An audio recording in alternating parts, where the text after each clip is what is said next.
दमखो के बिना से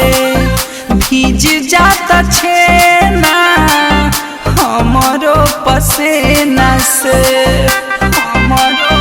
अरे माये जात नइखे गरमी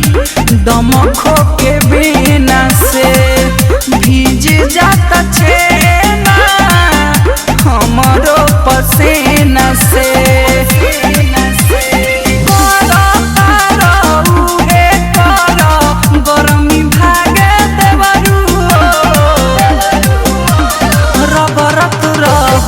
आइस ढोरी पर नाइस लागे देवरू हो अरे रगरत रह आइस ढोरी पर नाइस लागे देवरू हो।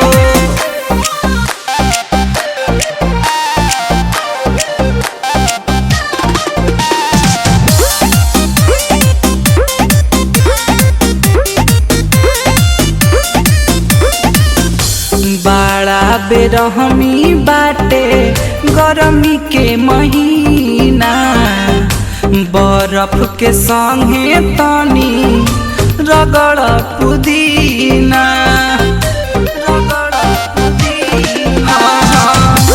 बड़ा बेरहमी बाटे गरमी के महीना बर्फ के संगे संगे रगड़ पुदीना ठंडा ठंडा लागे आगुद गुदी जागे देवरू हो रगरत रह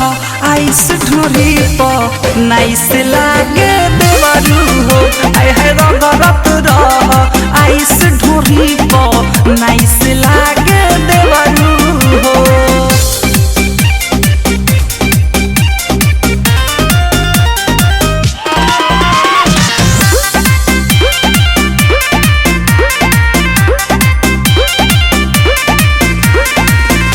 धन बाड़ उज्जवल अपू धन बाजानी